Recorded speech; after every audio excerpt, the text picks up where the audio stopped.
اس ترجمے پر غور کریں جو احادیث مبارکہ جمعے والے دن یا کسی محفل میں بیان کی جاتی ہے، اس کو ہم یاد کریں، اپنے علم میں اضافے کا ذوق بنائیں، لیکن شرط یہ ہو کہ وہ علم بحث کے لیے نہ سیکھا جائے، جھگڑوں کے لیے نہ سیکھا جائے۔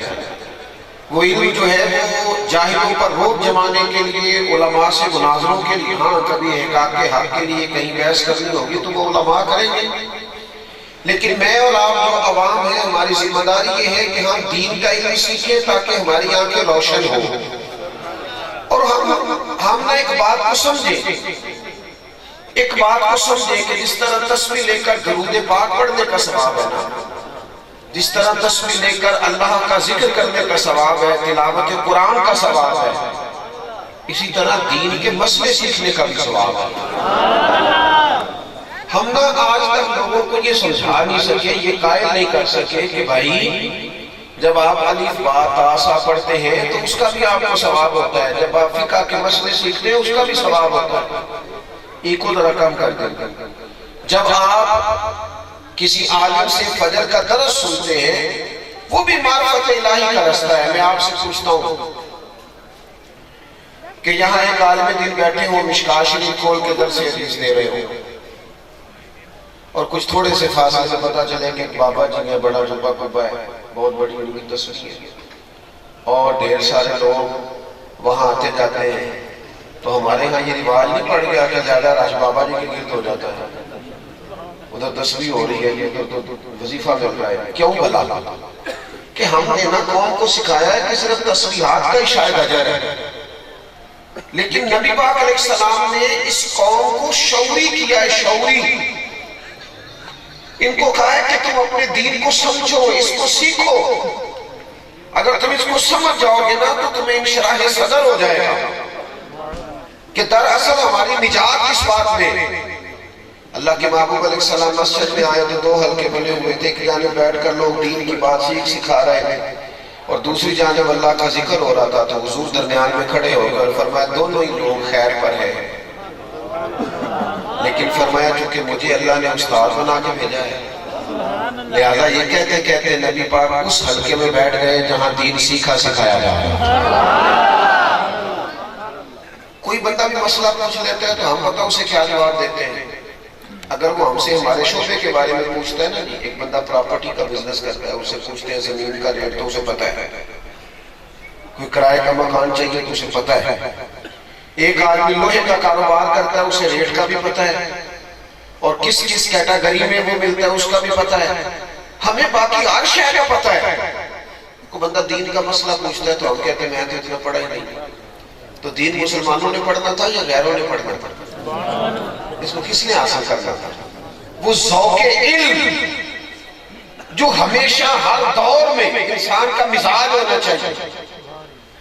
ہم اپنی طبیعت میں جب تک وہ پیدا نہیں کرتے، چھوٹے چھوٹے سوالات ہیں ہمارے ذہنوں میں، چھوٹے چھوٹے، لیکن اگر ہم حل نہیں کریں گے تو ہماری آنے والی نسل کھو جائے گی، ہمیں تلاش کرنا پڑے گا۔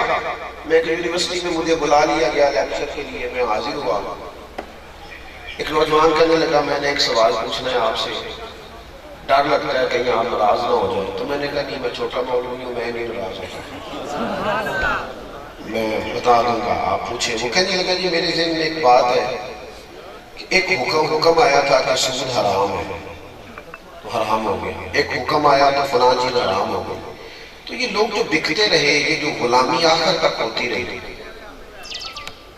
حضرت مولا علی شیر خدا کرم اللہ تعالیٰ وجہہ الکریم کے زمانے کے بعد بھی غلام خریدے جاتے تھے، بیچے جاتے تھے، تو ایک حکم کیوں نہیں جاری کر دیا گیا کہ آج کے بعد غلامی ختم کر؟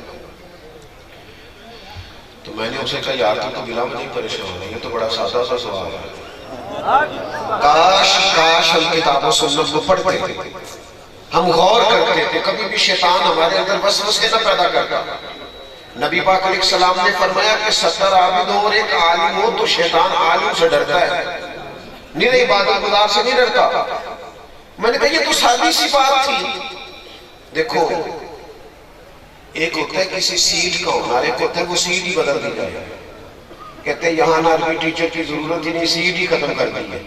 سیٹ ہی اگر ختم ہو جائے تو پھر خیال ہے کہنے لگے کیا مطلب؟ میں نے کہا پڑھے نا، سیاستہ میں حدیث موجود ہے، نبی پاک علیہ السلام نے غلامی کی سی ڈی بدل دی۔ حضور فرمانے لگے یہ جو غلام ہے نا یہ تمہارے بھائی ہیں، نشست بدل دی، غلامی سے اٹھا کر انہیں برابر لا کے بٹھا دیا، فرمایا یہ تمہارے بھائی ہیں، جو تم نے خود کھانا ہے وہی انہیں کھلانا ہے، جو تم نے خود پہننا ہے وہی انہیں پہنانا ہے، اور ان کی طاقت سے زیادہ انہیں کام نہیں بتانا، اور اگر کبھی بتا لو تو کام میں ان کی مدد بھی کرنا۔ میں نے یہ مائک والے دوست سے کہا تھا ایک کو ذرا کم کر دے اگر ہو سکتی ہو تو۔ نبی پاک علیہ السلام نے سیٹ بدل دی۔ اب جب غلام ساتھ آ کے بیٹھ گیا تو مسئلہ ہی حل ہو گیا۔ اگر ہم کتاب و سنت کے علوم کو سمجھیں تو ہمارے ذہنوں میں یہ جو انتشار پیدا ہوتا ہے، یہ جو کفر، یہ جو الہاد، یہ جو بے دینی، ہماری آنے والی نسل جو مسائل کھڑے کرتی ہے، اگر پہلے سے ہی ہمیں کتاب و سنت کے بارے میں معلومات ہو، ہم جیسے اپنے بچے کو گود میں بٹھا کے اپنا کاروبار سکھاتے ہیں نا، اللہ کے رسول کے صحابہ اپنے بچوں کو گود میں بٹھا کے رسول اللہ کا دین سکھایا کرتے ہیں۔ انہیں حضور اور پھر دین کا علم اخراج کر اللہ خیر فرمائے، پیری مریدی بھی چلتی ہے بغیر پڑھے لکھے، بالکل جاہل بندہ پیری مریدی کر رہا ہے۔ اور حضرت سلطان باؤ کا فتویٰ ہے کہ بانج علموں جو کرے فقیری کافر مرے دیوانہ ہو۔ میں نہیں دیا کیا حضرت سلطان باؤ کا کیا ہے، منو کیوں کور دے ہو؟ اور انہوں نے یہ پھر انہوں نے نا کہہ بھی میرا سیدھا کافر ہی دیا ہے، یعنی ادھر ادھر کھڑا ہی نہیں کیا، کافر مرے دیوانہ۔ جہالت کبھی بھی قوموں کو آگے نہیں لے کے جاتی۔ ہمارے ساتھ یہ بہت بڑا ظلم کیا گیا ہے کہ ہم تعلیم کتاب و سنت سے دور ہیں۔ خدا را تو بڑی چیزیں اردو میں مل جاتی ہیں، ہم تو علماء درس دیتے ہیں، ہم توجہ ہی نہیں کر رہے، غور ہی نہیں کر رہے۔ اگر یہ لو لگ جائے، کچھ لوگ نا ہمارے ہاں کہتے ہیں جی اب میری عمر زیادہ ہو گئی ہے میں کیسے پڑھوں، تو تمام صحابہ نے بڑی عمر میں کلمہ پڑھا تھا اور بڑی عمر میں دین سیکھا تھا۔ یہ کل موبائل آیا ہے تو سب نے چلانا سیکھ لیا کہ نہیں؟ کہ بابیں آنکھیں ساڑھے کو نہیں چل رہا، اسی نہیں فون سن لو، کہا ہے کسی نے؟ سارے چلاتے ہیں نا۔ یہ کمپیوٹر آیا کل ابھی دفاتر کے اندر، تو کسی بزرگ نے کہا ہے کہ میں نے بھی نوکری کرنی، مجھ سے نہیں سیکھا جاتا۔ خدا کے بندو اس کو سیکھو۔ اگر یہ لو لگ جائے، کبھی یہ لطف، یہ ہمارے بچوں کو نا سکے جمع کرنے کا شوق ہو جاتا تھا، بعض لوگوں کو سیاحت کا شوق ہوتا، اس کے لیے پیسے نہیں جمع کرتے بندہ، ماں باپ کو مناتا نہیں، اگر اندر پانی لوڑ نہیں ہرا نو راہ بنا دی، جذبہ آ جائے تو پھر جذبہ کبھی پوچھتا ہے میں نے کدھر جانا ہے؟ سیلاب نے کبھی رستہ پوچھا ہے؟ وہ آتا ہے تو آ جاتا ہے۔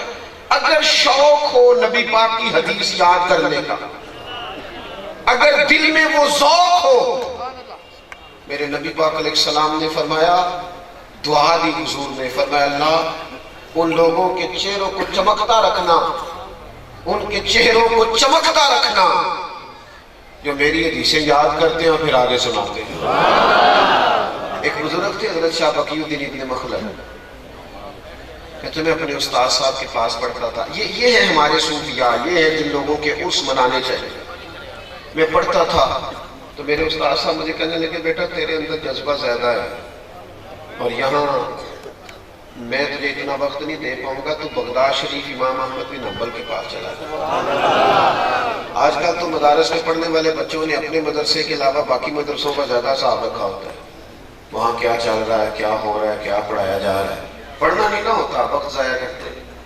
شاہ بقی الدین کہتے میں امیر گھر کا بچہ تھا، لیکن شوق لگ گیا کس بات کا کہ حضور کی حدیث سیکھنے، میں نے اپنے نبی کی باتیں یاد کرنی ہیں۔ شاعروں کے شعر اتنے یاد کرتے ہو، اقوال اتنے یاد کرتے ہو، کہاوتیں اتنی یاد کرتے ہو، قرآن کی آیات کیوں نہیں یاد کرتے؟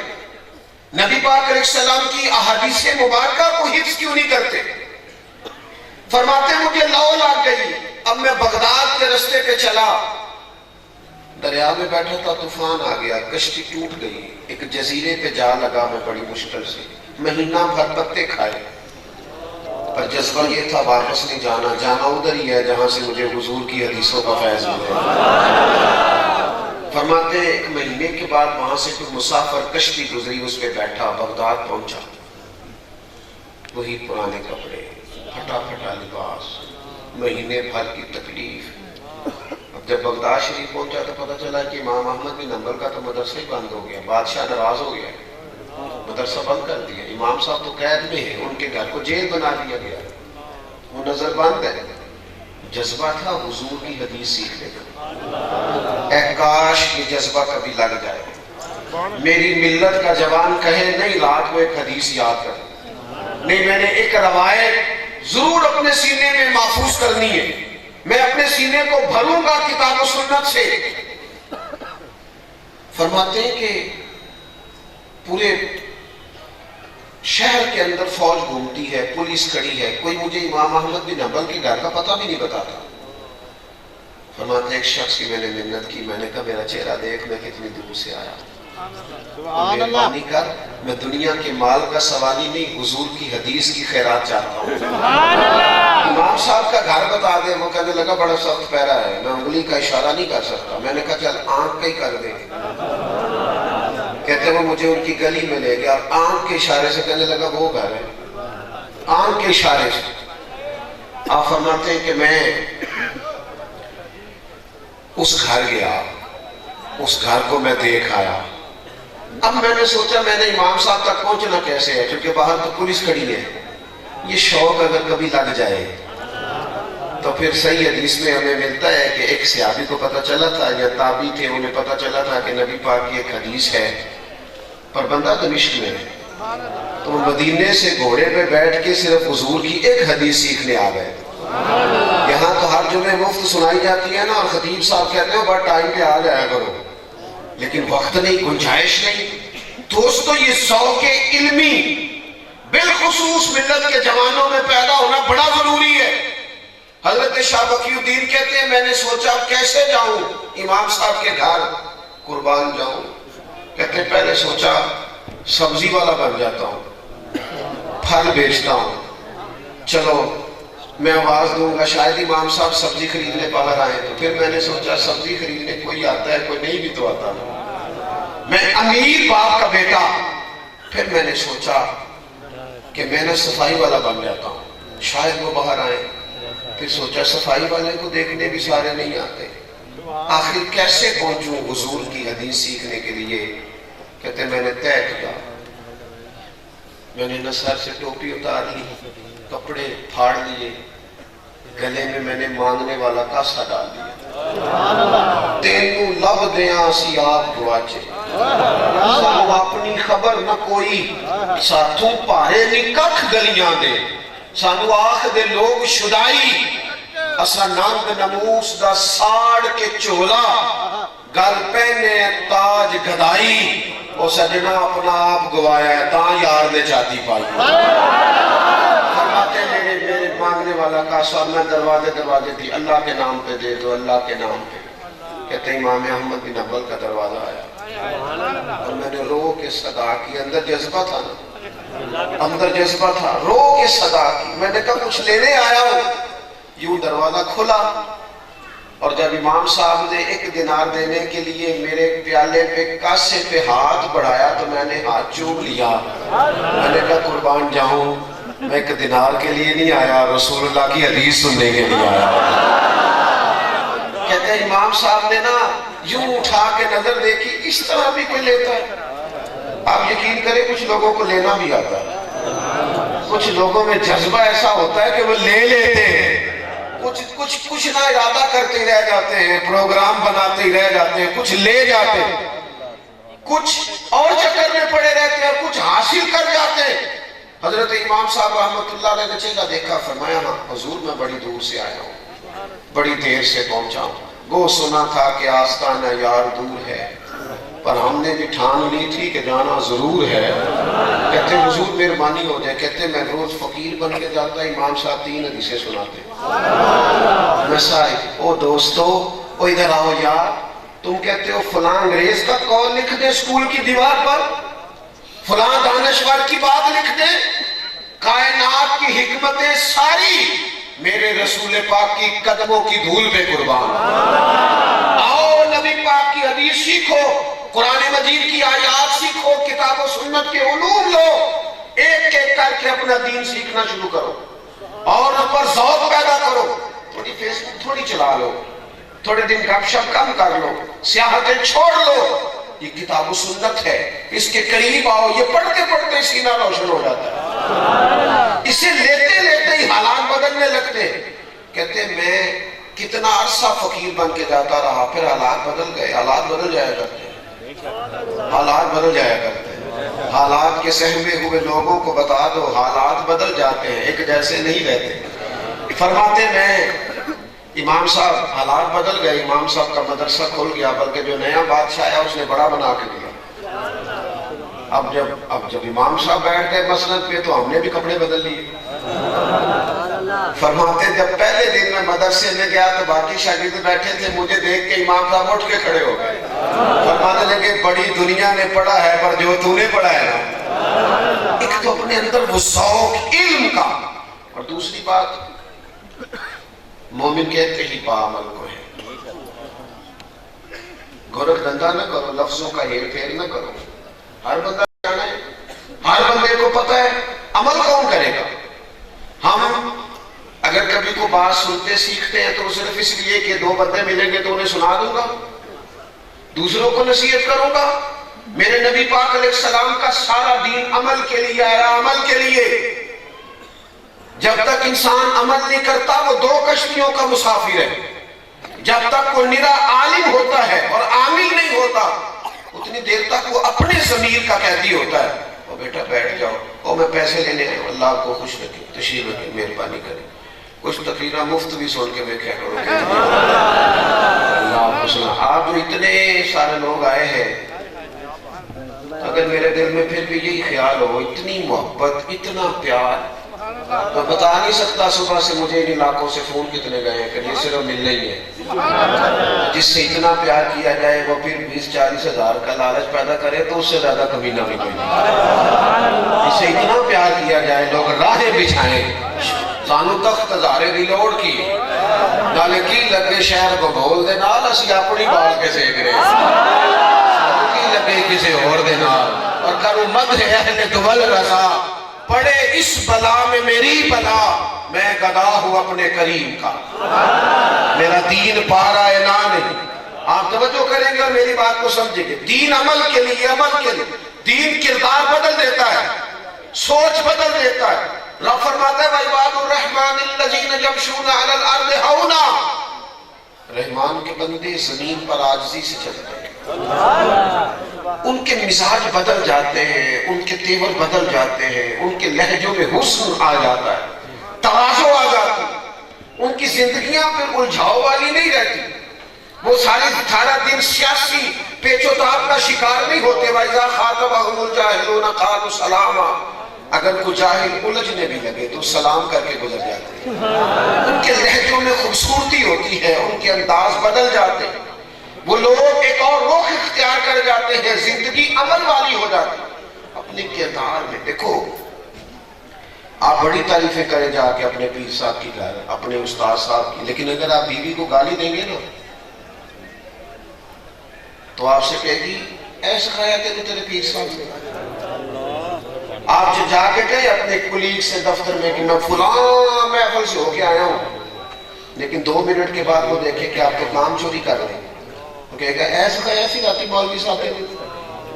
عمل. امام جعفر صادق رضی اللہ تعالیٰ عنہ سے ایک شخص نے کہا حضور میں دین کی تبلیغ کرنا چاہتا ہوں, کوئی نسخہ بتائیں. تو فرمانے لگے بڑا سادہ سا نسخہ ہے, تو دین پہ عمل کرنا شروع کر دے, دین کی تبلیغ ہونی شروع ہو جائے گی.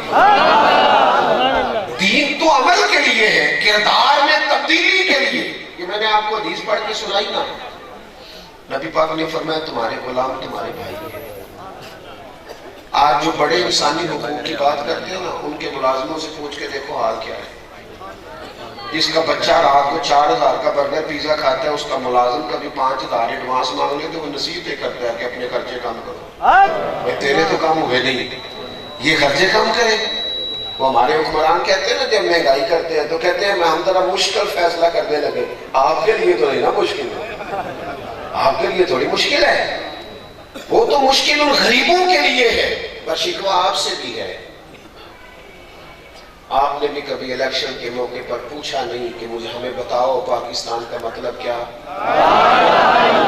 ان سے پوچھو نا کہ یہ بھی تم نے کبھی نعرہ لگایا ہے؟ اس کا بھی تمہیں پتا ہے؟ کبھی ان سے پوچھو، ان سے کہو تم تو الیکشن جہاں لڑتے ہو رہائش جا کے لاہور میں کرتے ہو. ان سے پوچھو الیکشن جہاں ہوتا ہے رہائش تمہاری اسلام آباد میں ہوتی، آؤ نا انہی سڑکوں پہ، کرو تم بھی انہی بسوں میں سفر، تو پتہ چلے جب بچے کی فیس کا دن آتا ہے تو پھر ابا رات کو کرتا کیا ہے. انہیں کہو آؤ کسی سرکاری اسپتال کے باہر آ کے بیٹھو تھوڑی دیر اور پوچھو حالات کیا ہے. آؤ کسی پرائیویٹ ہاسپٹل میں جہاں میت لینے سے پہلے بھی وہ کہتے ہیں کہ اللہ ماشاءاللہ سب کی بات نہیں کرتا، کہتے ہیں پہلے بل جمع کرا دو اس کے بعد تمہیں فارغ کر دیا جائے گا. تمہیں کیا خبر ہو؟ محلوں میں پلنے والے کو خبر رکھ سکتے ہیں. میں آپ سے عرض کروں گا کہ کچھ تھوڑی سی ہمیں خود بھی اپنی شعوری بلندی، اخلاقی طور پر جو قوم مضبوط ہو جاتی ہے نا وہ معاشی طور پر بھی ہو جاتی ہے. لیکن اگر ریڑھی والا بھی بددیانتی کرے اور مزدور بھی سگریٹ پیتے 20 منٹ لگا دے اور چائے پینے جائے چائے کے اوپر یہ 1 گھنٹہ لگائے تو پھر وہ قومیں آگے نہیں بڑھ سکتی. میرے عزیز، دین عمل کے لیے آیا ہے، عمل کے لیے.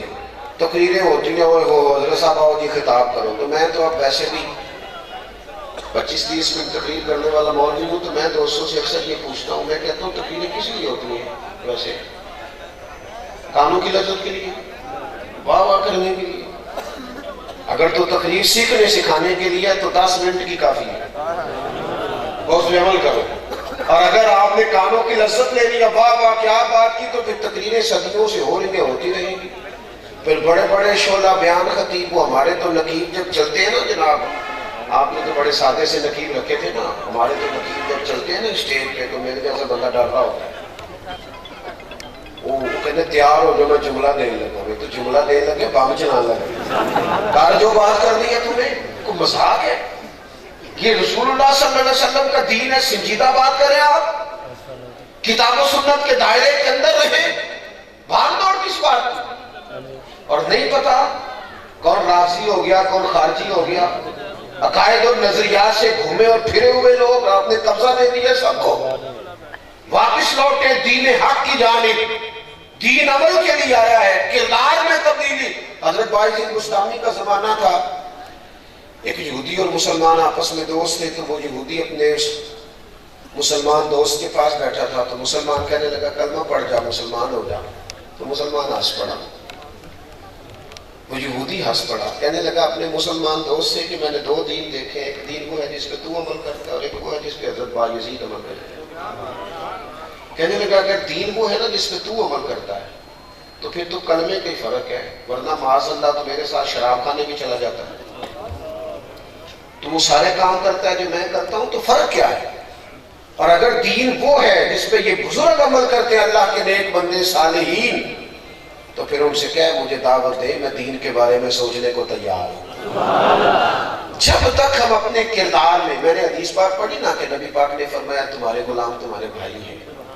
صحابہ نے جب یہ حضور سے حکم سنا تھا تو انہوں نے سچ مچ اپنے غلاموں کو بھائی بنایا تھا. حضرت ابو ذر غفاری جس طرح کے کپڑے خود پہنتے تھے ان کا غلام بھی اسی طرح کے پہنتا. لوگ پوچھتے تھے ابو ذر یہ کیا ہوا؟ کہنے لگے یہ وہ تبدیلی ہے جو مدینے والے رسول نے قائم کی. یہ جب تک ہم دوسروں کے بچوں کے بارے میں بھی وہی ذہن نہیں بناتے جو اپنے بچے کے بارے میں. میرے حضرت صاحب فرمایا کرتے تھے مدرسہ اس طرح کا بنانا جس میں تمہارا بچہ بھی پڑھ سکے. آج کل لوگ بات سناتے ہیں نا جی، تقویٰ سنا رہے ہوتے ہیں بعض محتمے میں، اللہ ماشاءاللہ. ہم نے کبھی مدرسے کی روٹی نہیں کھائی، تو میں کہتا ہوں اب تقویٰ بدل لیں، اب وہی کھایا کریں جو مدرسے میں پڑھتے ہیں. آپ کو پتا چلے بیچارے بچے کیا کھاتے ہیں، آپ کو سمجھ آئے.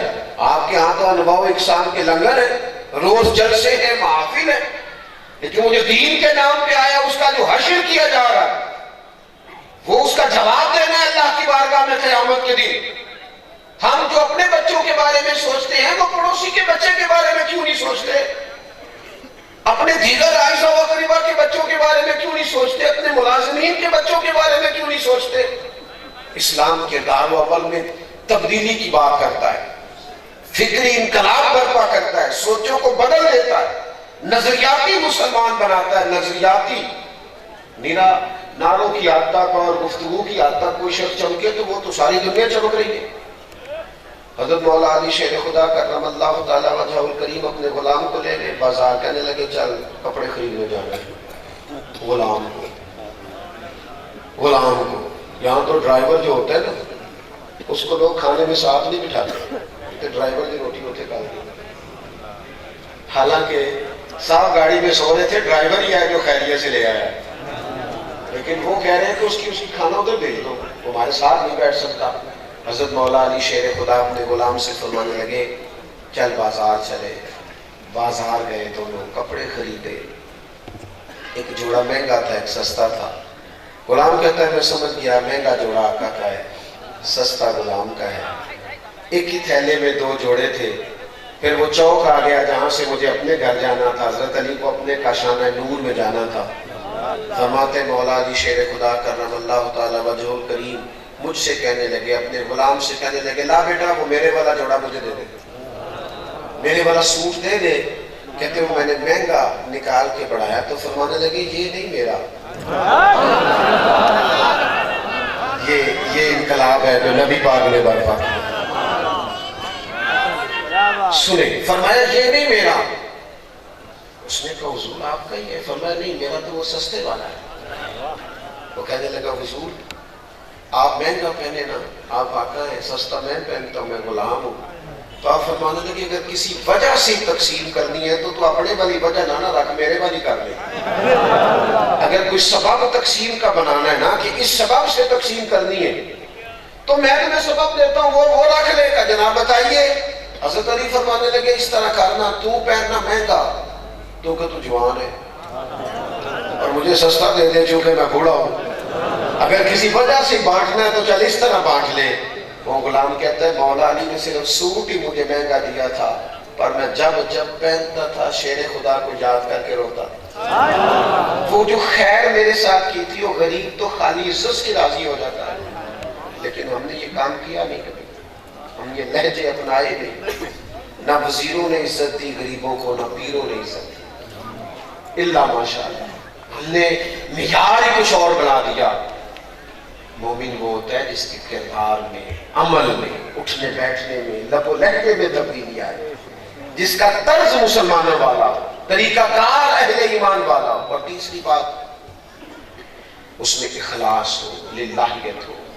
آپ دنیا کو دکھانے کے لیے جب کام کرتے ہیں تو آپ اداکار بن جاتے ہیں۔ اداکاری جو ہوتی ہے وہ کر کے بندہ تھک جاتا ہے۔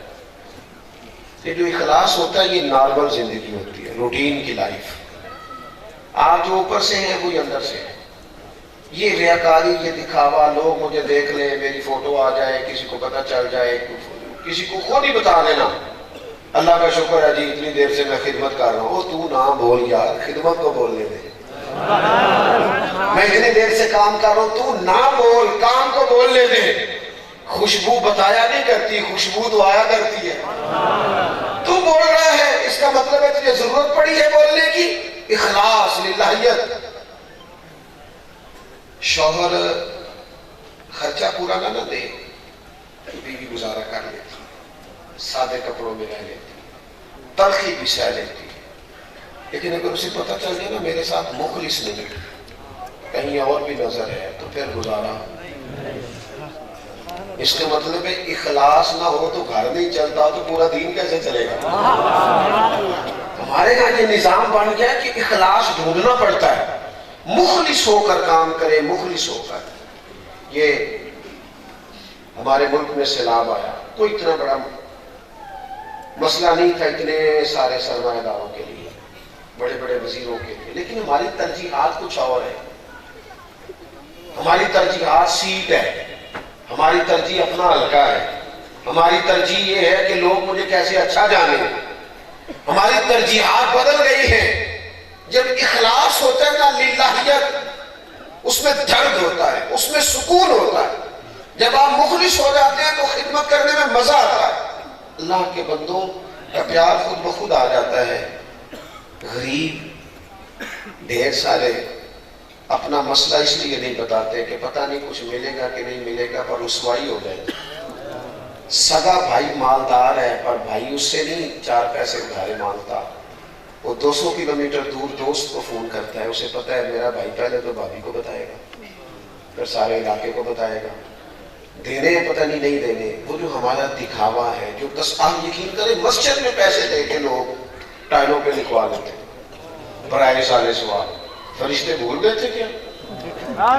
کسی اور کے کھاتے میں لکھا جانے لگا تھا، کب تک آخر دکھا کے۔ اور میں نے دیکھا بہت سارے لوگ بیچارے بول کے تھک جاتے ہیں کہ میں بڑا اچھا آدمی، خود ہی بتاتے رہتے ہیں کہ تو گورکھ دھندا ہے، کہاں الجھ گئے؟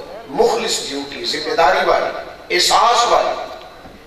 نبی پاک علیہ السلام نے فرمایا تم مخلص ہو جاؤ، تمہارا تھوڑا عمل بھی تمہیں کفایت کر جائے۔ اپنی زندگی میں کبھی ریاکار نہ بنے، یہ میری بات یاد رکھ لینا، کبھی نہ بھولنا، مخلص فی الدین ہو جاؤ۔ ماں باپ سے لے کر بچوں تک، دوستوں سے لے کر پڑوسیوں تک مخلص ہو جائے، کبھی بھی دکھاوا نہ کرے۔ حضرت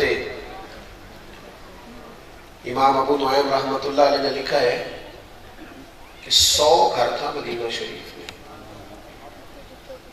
جہاں 3 وقت کھانا بھی پہنچتا تھا، جہاں بچے بیمار ہوتے تھے تو دوائی بھی پہنچتی تھی، جہاں ہر چیز، ہر آسانی، ہر سہولت پہنچتی تھی۔ 100 گھر، لیکن پتہ کوئی نہیں تھا کون دے جاتا ہے۔ دروازے پہ کوئی چھوڑ جاتا، اگر اسے کہتے نا اپنا نام بتاؤ تو وہ ناراض ہو جاتا، چہرے پہ پردہ، نقاب۔ 100 گھر، پورا تھوڑی سی آبادی ہوتی، 100 گھروں میں کھانا پہنچتا تھا۔ فرماتے پھر ایک دن ایسا ہوا کہ وہ کھانا سب کے ہاں آنا بند ہو گیا، لوگ پریشان ہوئے تھے، ایک دوسرے سے پوچھنے لگے تیرے گھر بھی نہیں آتا، تیرے گھر بھی نہیں آتا، تیرے گھر بھی نہیں آتا، پتہ کرو تیرے گھر کب سے نہیں آیا؟ کہا 18 محرم سے۔ وہ 18 محرم سے تو ہمارے گھر بھی نہیں آیا، فلاں گھر بھی نہیں۔ پتہ چلا کہ 18 محرم سے نہیں آ رہا، وہ پتہ کرو 18 محرم کو کیا ہوا ہے؟ تو پھر سب کی آنکھیں بھیگ گئیں، اوہو 18 محرم کو تو امام زین العابدین کا وصال ہوگا۔ 100 گھروں میں کھانا پہنچاتے تھے، خرچہ دیتے تھے، کسی کو پتہ کوئی نہیں تھا کون دے جاتا ہے۔ اکھاں جدوں میٹیاں زمانہ مینوں روے گا، اپنا تے اپنا بیگانہ مینوں روے گا، جدوں نہ میں دسیا میں خاراں نوں میں خانے وچ ویکھیا جی، جام ٹوٹ جان گے تے میں خانہ مینوں روے گا، کئی بک رون گے تے کئی لک رون گے، گلیاں دا ایانا تے سیانا مینوں روے گا۔ جن لوگوں نے خدمات کی نا، جنہوں نے کچھ کارہائے نمایاں کیے، ان لوگوں نے اخلاص سے کیے، اللہ کی رضا کے لیے کی، انہوں نے کسی جگہ نام و نمود کو آنے نہیں دیا، اپنی زندگی میں مخلص ہو۔ ایک اینٹ لگائیں کسی مسجد میں، اور ہمیں پتہ ہو یا اللہ رسول کو پتہ ہو، کسی ایک غریب کا خرچ اٹھا لیں پر ہمیں پتہ ہو یا اللہ رسول کو پتہ ہو، ایک نیکی کریں۔ دیکھو جس کے گھر میں 20 تولے سونا پڑا ہو، وہ کبھی گلی میں نہیں لے کے آیا، وہ کہتا ہے یہ قیمتی ہے، اسے گلی میں نہیں لے کے جانا۔ جس کے گھر میں 50 لاکھ کیش ہو، وہ کبھی گلی میں نہیں، کیونکہ قیمتی چیزیں دکھائی نہیں جاتی، چھپائی جاتی۔ اگر اپنی نیکیوں کو قیمتی سمجھتے ہو تو انہیں دکھانا چھوڑ دو، چھپانا شروع کر دو، تاکہ وہ قیمتی ہو جائے، قیمتی۔ اپنی زندگی میں وہ خوبصورتی لائیں، وہ للہیت لائیں۔ آخری بات آپ سے یہ کرنی ہے کہ اللہ کریم نے جو آیات میں نے تلاوت کی، اس میں فرمایا کہ وَالَّذِينَ يَبِيتُونَ لِرَبِّهِمْ سُجَّدًا وَقِيَامًا، فرمایا اللہ کے بندوں کی شان یہ ہے کہ وہ رات سجدے میں گزار دیتے ہیں اور قیام میں گزار دیتے ہیں۔ مسلمان کی طاقت مصلی ہے، مسلمان کی طاقت دعا ہے۔ ہم مجلسوں کے قائل ہیں، محافل کے قائل ہیں، جلوتوں کے قائل ہیں، ہمارے موبائل آباد ہیں، ہمارے ہاں گھر آباد ہے، دفاتر آباد ہے، ہمارے مسلح نہیں آباد ہے۔